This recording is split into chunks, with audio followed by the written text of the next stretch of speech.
आज महापालिकेची बैठक आज या ठिकाणी सभागृहामध्ये होते। त्या बैठकीच्या पार्श्वभूमीवर गेल्या काही 3-4 दिवसापूर्वी काही नव्यानं विषय आपल्या शहरवासियांच्या समोर आणि आपल्या मीडियाच्या समोरही आले होते। आपल्या सगळ्यांना माहिती आहे की दुहेरी पाईपलाईनचं काम आता पूर्ण झालंय। त्यानंतर वॉटर ट्रीटमेंट प्लांटचं काम अद्याप अजून चालू झालं नाही। पाकणीच्या जागेचा विषय आहे तो आता अंतिम टप्प्यामध्ये आहे। पण हे करत असताना राज्याचे मुख्यमंत्री आदरणीय देवेंद्र फडणवीस साहेबांनी आपल्या सगळ्या शहरवासियांना आश्वस्त केलेलं आहे की सोलापूर शहराला रोज पाणी देण्याच्या दृष्टीनं ज्या ज्या गोष्टी करणं आवश्यक आहे त्या गोष्टी करण्याचा संकल्प माननीय मुख्यमंत्री महोदयांनी केला होता। त्यातील पहिल्या टप्प्यातील दुहेरी पाईपलाईनचं काम आता पूर्णत्वाला गेलं। पाकणीचं काम चालू होईल आणि खास करून शहरातले ज्या वितरण व्यवस्था आहे ही वितरण व्यवस्था नव्यानं करण्याची आवश्यकता आहे। आपण सगळेजण बघतो की साधारण शहराला प्रत्येक भागाला पाणी द्यायचं म्हणलं तर साधारण 1850 किलोमीटरची पाईपलाईन करणं अपेक्षित आहे। सध्या शहरामध्ये 860 किलोमीटरची पाईपलाईन आहे। त्यामुळे आणि ही जी व्यवस्था आहे ही साधारण 40-50 वर्षापूर्वीची व्यवस्था आहे। ही व्यवस्था नव्यानं केल्याशिवाय शहराचा पाणी पुरवठा सुरळीत होणार नाही। ज्या ज्या नव्यानं शहरामध्ये काही भाग आला त्या ठिकाणी काही पाण्याच्या व्यवस्था उभ्या करण्याची आवश्यकता आहे। त्याही भागाला पाणी मिळणार नाही। त्यामुळं वितरण व्यवस्था नव्यानं करण्याचा निर्णय आपण घेतला होता। ज्यावेळी आपण पहिल्या टप्प्यामध्ये त्या संदर्भातला निर्णय घेतला आणि तेव्हा साधारण 872 कोटी रुपयाचा योजनेचा एस्टिमेट झालेलं होतं। पण त्यावेळी ते एस्टिमेट करत असताना उपलब्ध बजेटनुसार काही गोष्टी कमी अधिक करून ते केलेलं होतं। पण जेव्हा आपण वर्ल्ड बँकेकडे त्या संदर्भात आपण गेलो तेव्हा वर्ल्ड बँकेनं कुठलीही तडजोड न करता कुठेही कमी जास्ती न करता जेवढ्या कामाची आवश्यकता आहे, जेवढ्या पाण्याच्या टाक्याची आवश्यकता आहे, जेवढ्या वितरण व्यवस्थेची आवश्यकता आहे या सगळ्या व्यवस्था भविष्यातला 2060 पर्यंतचा विचार करून येणाऱ्या म्हणजे 35-40 वर्षाचा विचार करून ही योजना व्हावी अशा पद्धतीची भूमिका वर्ल्ड बँकेनं घेतली। साधारण 1350 ते 1400 कोटी रुपयाच्या आसपास त्याचं फायनल एस्टिमेट जाते आणि त्या अनुषंगाने वर्ल्ड बँकेसोबत अनेक बैठका झालेल्या आहेत। वर्ल्ड बँकेचे काही प्रतिनिधी महापालिकेमध्ये येऊन त्याच्या बैठका झाल्या, मुख्यमंत्री स्तरावर झाल्या, पालकमंत्री स्तरावर झाल्या आणि आता आपण फायनल त्याच्या मान्यतेच्या अनुषंगाने आपण आता हा विषय महापालिकेच्या सर्वसाधारण सभेच्या समोर ठेवलेला आहे। या संदर्भात काही चर्चा प्रसार माध्यमामध्ये आल्या। अलीकडं माहिती न घेता काही गोष्टी करायची सवय झालेली आहे। महापालिकेचा वितरण व्यवस्थेचा जो प्रस्ताव सभागृहाच्या समोर चर्चेसाठी आज आहे, मान्यतेसाठी आहे, तो मान्य करत असताना महापालिकेच्या करदात्यांना जे कर योग्य भरतात, जो प्रामाणिकपणे टॅक्स भरतात अशा कुठल्याही करदात्यावर कुठलाही अतिरिक्त बोजा पडणार नाही। विनाकारण काही गोष्टीचा चर्चा होत आहेत ते चर्चा होणं अपेक्षित नाही। वर्ल्ड बँकेनं हा प्रोजेक्ट व्यवस्थित चालवण्यासाठी, चालू राहण्यासाठी किंवा भविष्याचा विचार करून काही सजेशन केलेले आहेत। उत्पन्नाचे महापालिकेचे स्रोत वाढले पाहिजेत हे वर्ल्ड बँकेचं म्हणणं आहे। त्या अनुषंगानं काय कर प्रणाली संदर्भातल्या सूचना त्यांनी केलेल्या आहेत। काही उत्पन्नाचे वेगवेगळे सोर्सेस पण त्यांनी सांगितलेले आहेत। 4-5 सजेशन त्यांचे आहेत। ते सजेशन मान्य करणं किंवा न करणं हा संपूर्ण अधिकार महापालिकेचा आहे। त्यामुळे महापालिकेचा आमचा पार्टी म्हणून आमचा निर्णय आहे की कुठलाही अतिरिक्त कराचा बोजा न टाकता मी पुन्हा सांगतो की योग्य कर भरणाऱ्या लोकांच्यावर अतिरिक्त बोजा न टाकता आम्ही हा प्रोजेक्ट पुढे घेऊन चालणार आहोत.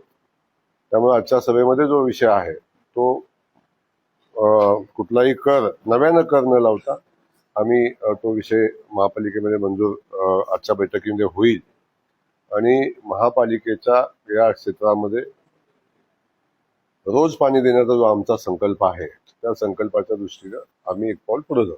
आज सर्वसाधारण सभा होते आणि सर्वसाधारण सभेपूर्वी खरं तर महापौरांनी ज्या पद्धतीने प्रस्ताव नगरसचिव कार्यालयाकडे पाठवला महापालिका आयुक्तांनी, त्यानंतर आपल्याच पक्षाच्या 2 आमदारांनी महापालिका आयुक्तांची भेट घेतली आणि त्यांनी असं सांगितलं की कुठलीही करवाढ करू नये या प्रकल्पाच्या माध्यमातून, आणि दुसरं सांगितलं की हा जो अजेंडा आहे तो त्याची काही नियमावली आहे ती इंग्रजीमधून दिलेली आहे, म्हणजे नगरसेवकांना कळून असा काही घाट घातलाय का? म्हणजे आपल्याच पक्षाचे 2 आमदार जे आहेत ते आपल्याच पक्षाच्या नेतृत्वावर उपस्थित करता आहेत. कसं पाहता याकडे, त्यांची काही समजूत घालणार आहे? नाही, मला वाटतं आमदार कुठल्या पक्षाचे आहेत हा विषय फार महत्वाचा नाही. आमदारांची भूमिका जी आहे ती भूमिका त्यांनी मांडलेली आहे. मला वाटतं ती भूमिका मांडत असताना अगोदर हा प्रस्ताव वाचून घेण्याची आवश्यकता होती, प्रस्ताव समजून घेण्याची आवश्यकता होती. कदाचित त्यांनी तो नंतर समजून घेतला असावा, मला माहिती नाही त्या संदर्भातलं. परंतु आपण जेव्हा आपलं कुठलंही मत मांडतो तेव्हा ते मत मांडत असताना तो प्रस्ताव काय आहे, त्या प्रस्तावाच्या मध्ये काय सूचना आहेत आणि त्या प्रस्तावाच्या अनुषंगानं काय वेगळं करणार आहोत. म्हणजे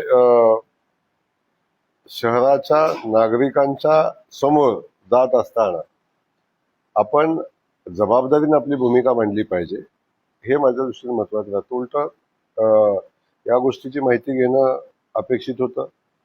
इंग्रजीमधनं हा प्रस्ताव आहे आणि तो कुणाला समजला नाही तर तो समजून घेण्याची आवश्यकता होती. त्यामुळे समजून घेण्याचे जे ठिकाण आहेत ते मला वाटतंय आयुक्तांसोबत चर्चा करणं, आयुक्तांच्याकडून त्याची माहिती घेणं, महापौरांना बोलवून घेणं, महापौरांशी चर्चा करणं आणि तिन्ही आमदाराचे अधिकार आहेत की या सगळ्या गोष्टी समजून घेणं.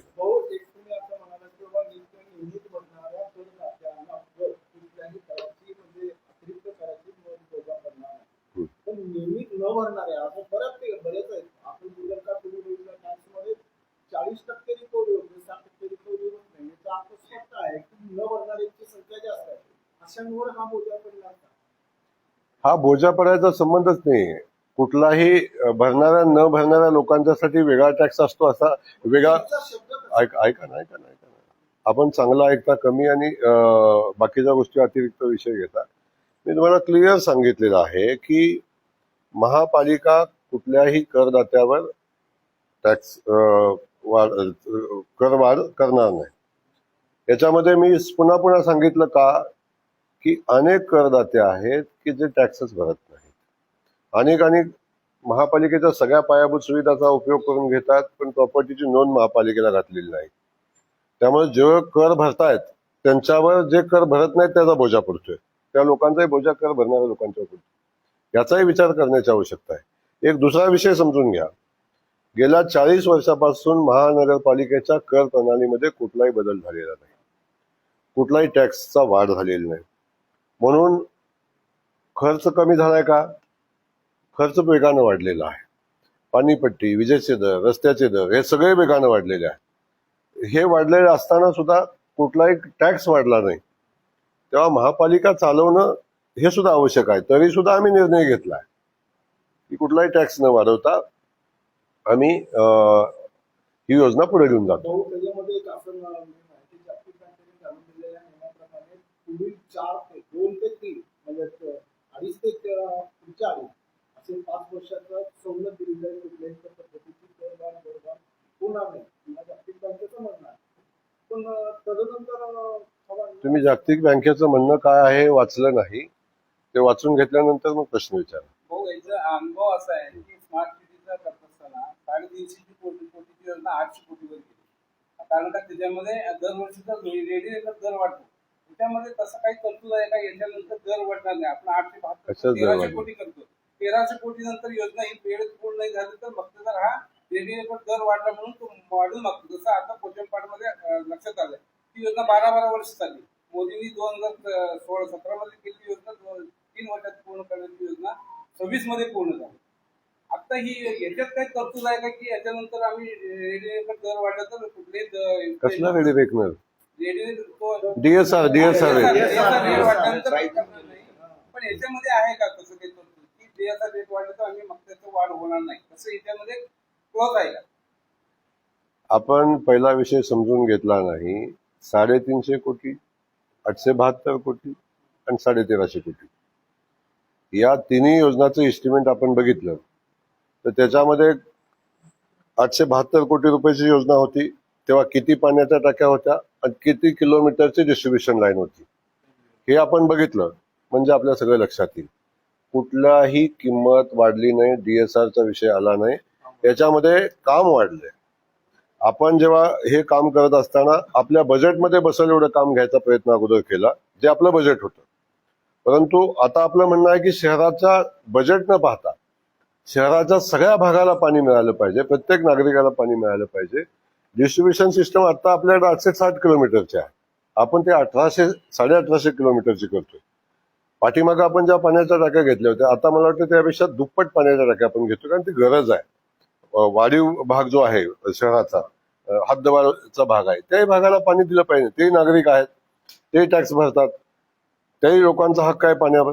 त्यामुळे या सगळ्या गोष्टीचा विचार करता पुढच्या 40 वर्षाचा विचार करून आपण हा निर्णय घेतलेला आहे.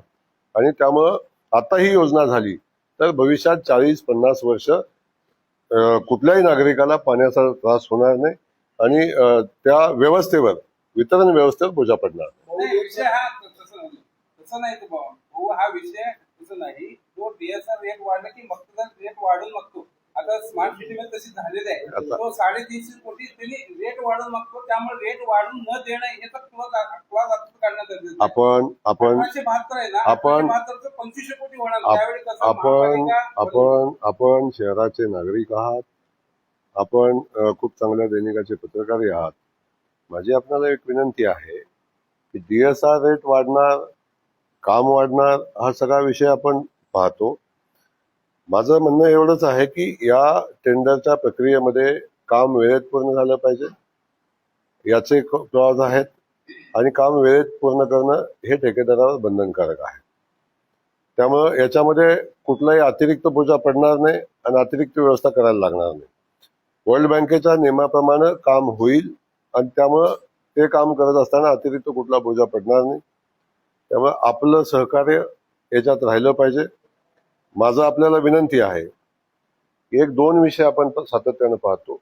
जेव्हा शहराचा एवढा मोठा प्रश्न मार्गी लागतो तेव्हा या प्रश्नाच्या बद्दलची भूमिका आपली पॉझिटिव्ह असली पाहिजे, कॉन्ट्राव्हर्शियल नसली पाहिजे. एका बाजूने हा विषय सुटला पाहिजे ही भूमिका आपण मांडतो, तेव्हा दुसऱ्या बाजूने नसणारे इश्यू तयार करण्याचा प्रयत्न करणाऱ्या लोकांच्या पासूनही आपण सावध राहिलं पाहिजे.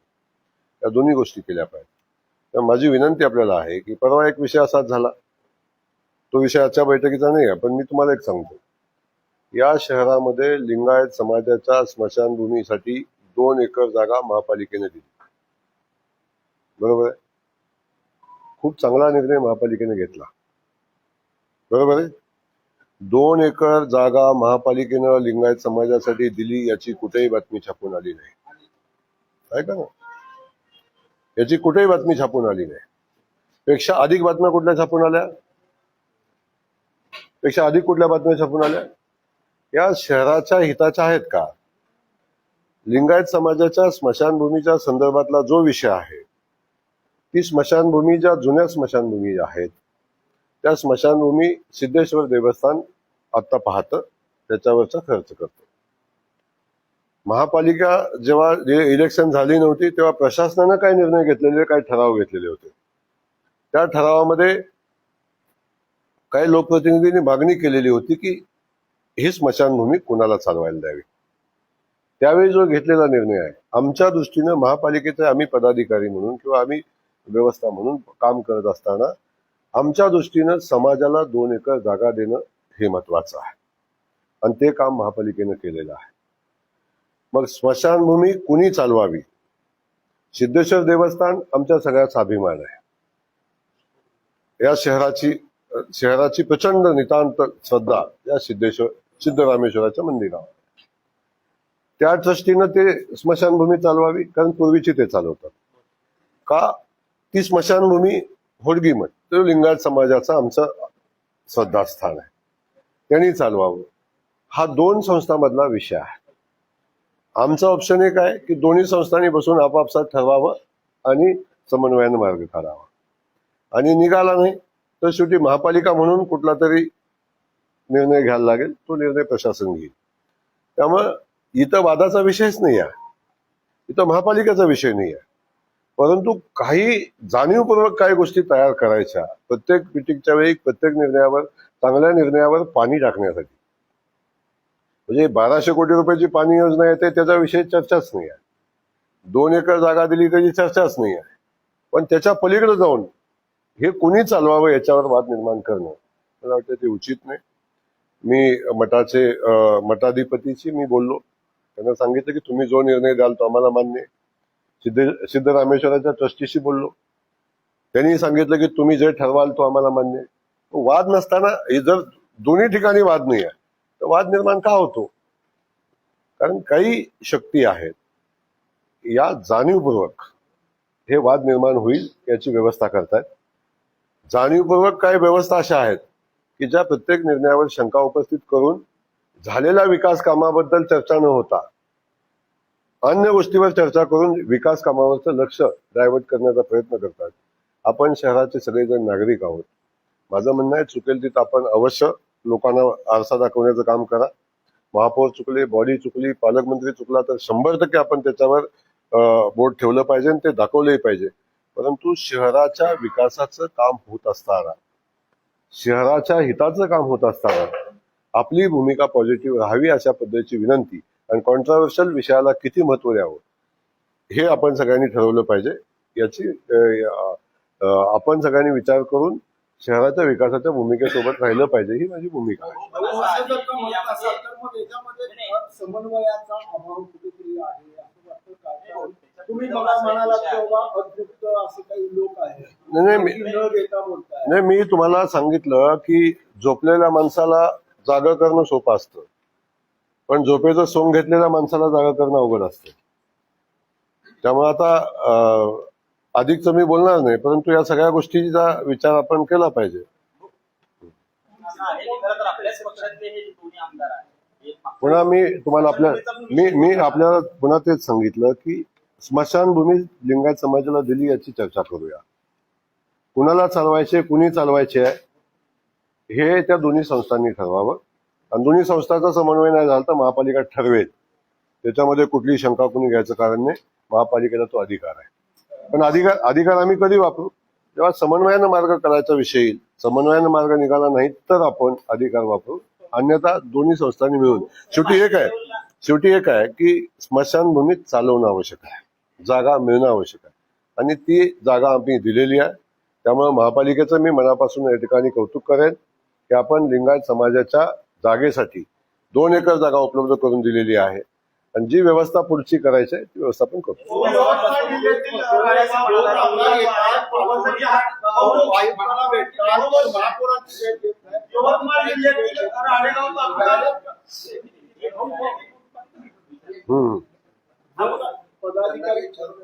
हो, नागपूरमध्ये लोकलमध्ये झालं की सर आम्हाला राज्याचं आहे पदात 2 आमदार महापालिकेमध्ये येतात. आल्यानंतर तो आयुक्ताची भेट घेतात. दोन्ही विषय सेन्सिटिव्ह आहेत. तुम्ही आता तुला काय केलं की पॉझिटिव्ह राहिलं पाहिजे, पदाधिकाऱ्याबरोबर बैठक झाली पाहिजे, पदाधिकाऱ्याबरोबर नाही. काय सेन्सिटिव्ह काय आहेत? म्हणजे पाणी प्रश्न असेल किंवा स्मशानभूमी सेन्सिटिव्ह काय आहेत? असं बरं अगदी मवाळ सेन्सिटिव्ह काय आहेत? सेन्सिटिव्ह सांगा ना काय तोडगा काढताय. सेन्सिटिव्ह काय मला सांगा ना. नाही आहे ह्याच्यामध्ये. तुम्ही का सेन्सिटिव्ह करताय?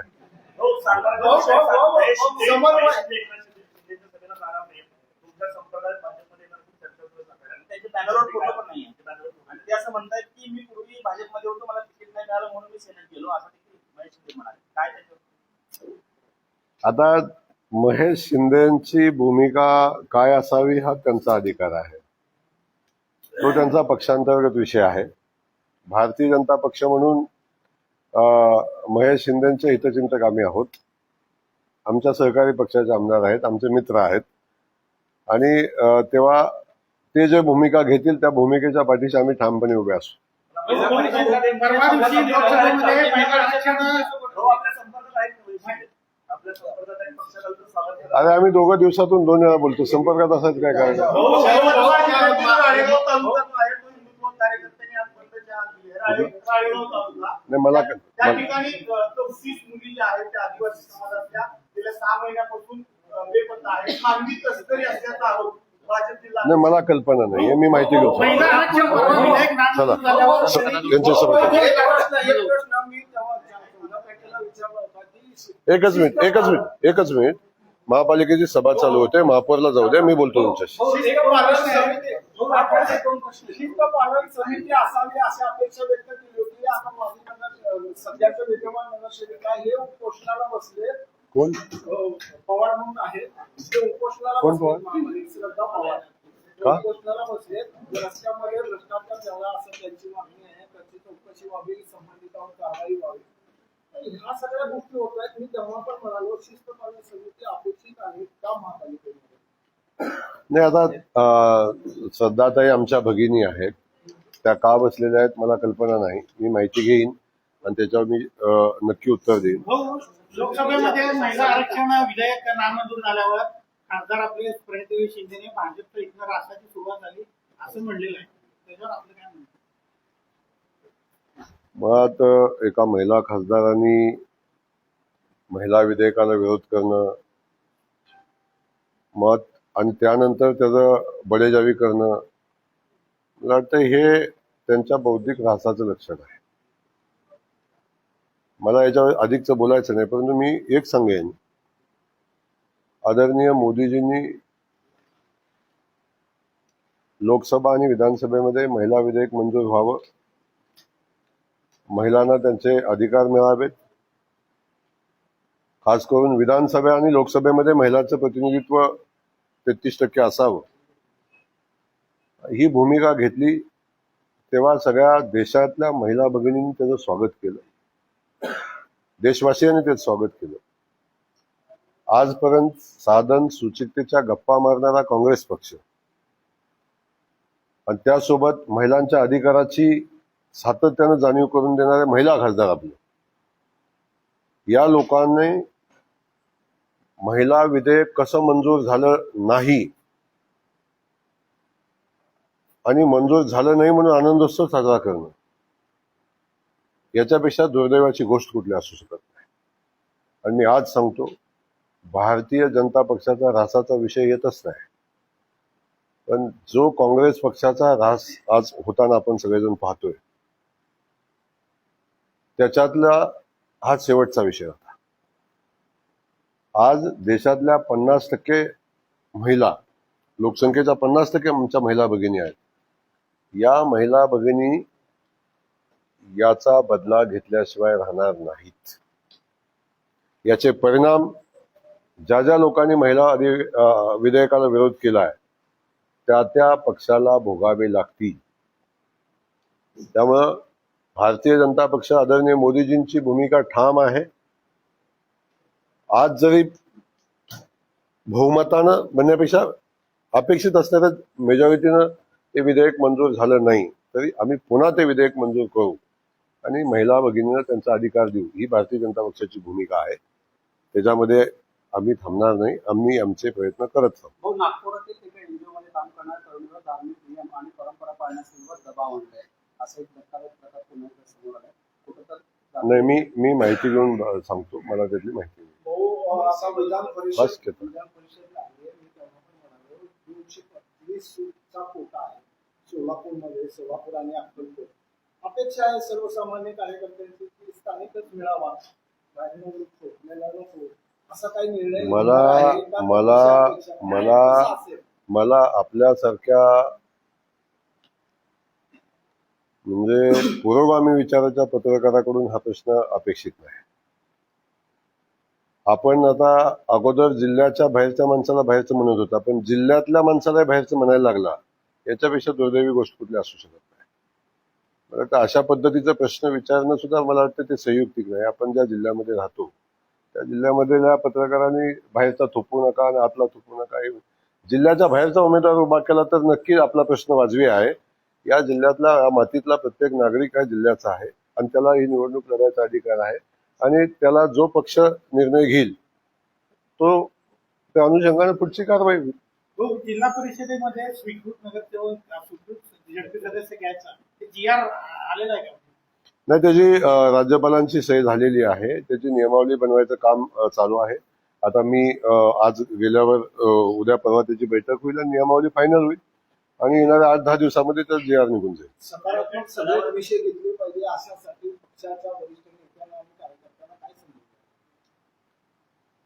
नाही तर माझा सल्ला काय आहे, सगळ्यांनी सोबत राहिलं पाहिजे. शहराच्या विकासाचं लक्ष समोर ठेवलं पाहिजे. शहरातल्या जनतेनं आपला विश्वास टाकलाय तो सार्थ ठरवला पाहिजे आणि जो विषय ज्या व्यासपीठावर मांडला पाहिजे तिथं मांडला पाहिजे.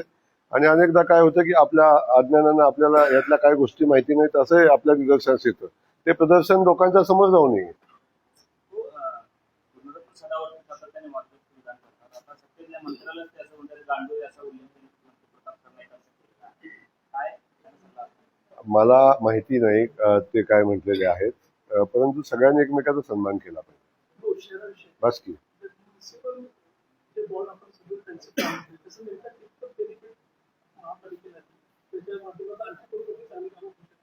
नाही, म्युन्सिपल बॉन्ड आपण वेगळा करण्यासाठी करत नाही. आपण बॉन्ड याच्यातला जो महापालिकेचा हिस्सा आहे तो त्याच्यासाठी करतो, खूप लिमिटेड आहे. परंतु एक बॉन्डचा अनुभव असा आहे आपल्याला की आपल्याला जो बँकेचा व्याजदर पडतो त्याच्यापेक्षा कमी त्याचा खर्च येतो आणि त्यामुळे तो महापालिकेच्या खूप हिताचा निर्णय होतो. त्यामुळं त्यातून महापालिकेचा फायदाच होईल, नुकसान होणार नाही.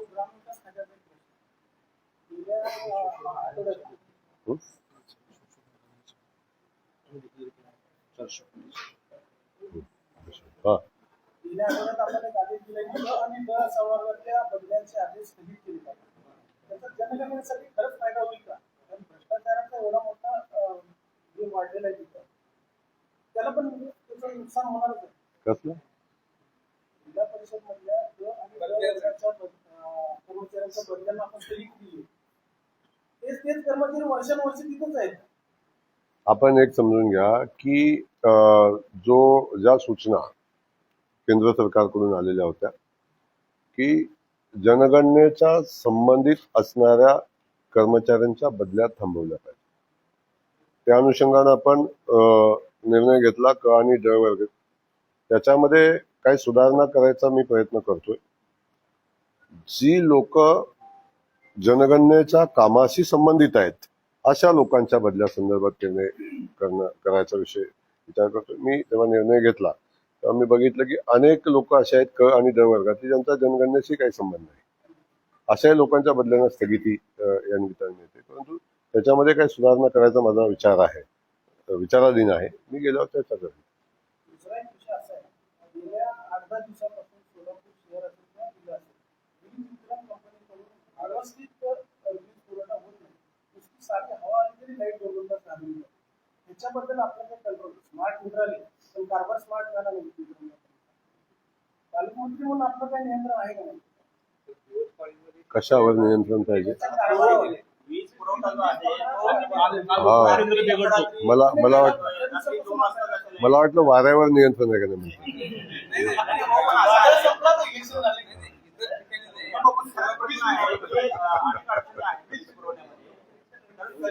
नाही, एक विषय एक आहे. वीज वितरण व्यवस्थेसंदर्भातल्या काही अडचणी आता नक्की आहेत. शेतकरी बांधवांच्या 8 तास शेतीची वीज देत असताना 6 तास 8 तास आपण देतो की एक समजून घ्या तुम्ही. एक तर मुळात शेतकऱ्यांना वीज मोफत देतो. मोफत देत असताना 8 तास वीज मिळाली पाहिजे, ती दिवसा मिळाली पाहिजे. ही भूमिका माननीय मुख्यमंत्री मोदयांनी घेतली. एखादी व्यवस्था उभी करत असताना काय कालावधी जात असतो. आपण बघतो खूप मोठ्या प्रमाणावर सोलारची कामं चालू आहेत की जी कामं पूर्ण होतील तेव्हा अख्खा महाराष्ट्र हा दिवसा वेळ आपण देऊ, 8 तासांत मुबलक वीज देऊ. ती काही कामं आता अजून चालू आहेत, काय अंतिम टप्प्यात आहेत, काय झाली. थोडासा नवीन व्यवस्था उभी करता. एखादा हायवे करतो तेव्हा हायवेच्या बाजूने जाणाऱ्या रस्त्याला काही लोकांना त्रास होतो का काही दिवस. तसाच वेळ आहे, तशीच वेळ ही आहे. येणाऱ्या 1-1.5 वर्षामध्ये आपण बघतो की 100% महाराष्ट्र हा सोलरवर जाईल आणि जेव्हा सोलरवर जाईल तेव्हा पुरेशी वीज या लोकांना देण्यासंदर्भातला जो निर्णय घेतलाय तो निर्णय यशस्वी होईल. मी मुख्यमंत्री महोदयाचं मनापासून या ठिकाणी कौतुक करेन की अख्ख्या महाराष्ट्राच्या शेतकऱ्यांच्या शेतीला दिवसा वीज देण्याचा निर्णय घेत आहे. त्या दृष्टीने प्रचंड मेहनत घेत आहेत आणि मेहनतीचं फळ आता आपण बघतोय की बहुतांश ठिकाणी दिवसा वेळ आता मिळते. काही ठिकाणी असा विषय होतो की घरगुती वीज जेव्हा 8 तास वीज मिळाली तेव्हा घरगुती वीज देत असताना 30 अँपियरनं द्यायची का कशी द्यायची हा विषय चर्चेचा होतो. पण बऱ्याचदा आपण पाहतो की जेव्हा आपण घरी वीज देतो तेव्हा घरी सिंगल पेजिंगच्या 2-2, 3-3 मोटर आपल्या चालू आहेत. काही ठिकाणी शेतीपंप सुद्धा सिंगल पेजिंगवर चालू आहेत. त्यामुळे काय अडचण निर्माण होत आहे. रेग्युलर वीज द्यायला काय अडचण निर्माण होत नाही, पण तरी सुद्धा शेवटी ग्राहकाला म्हणण्यापेक्षा आपल्या शेतकरी बांधवांना वीज मिळाली पाहिजे हा विषय महत्वाचा आहे. अडचणी काय येतात हे सांगून उपयोगाचं नाही. तर त्या अडचणीवर मार्ग काढायचं काम चालू आहे. बारकाईनं आपण त्याचा विचार करतो. मी दिवसातनं 2-2, 3-3 वेळा वीज कंपन्याशी आपल्या विद्युत अधिकाऱ्याशी मी बोलत असतो आणि त्याच्यावर चर्चा होत असते. परंतु हा सगळा विषय आता अंतिम टप्प्यात आहे. थोडे दिवस सहन करायला लागेल का तर लागेल. काय अडचणी येतात का नक्की येत आहेत, पण त्यातून मार्ग आपण काढू.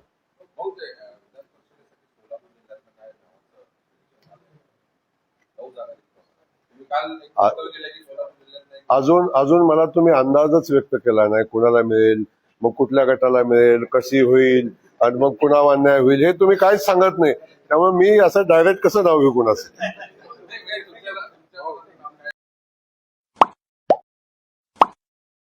Like, subscribe, click on the bell.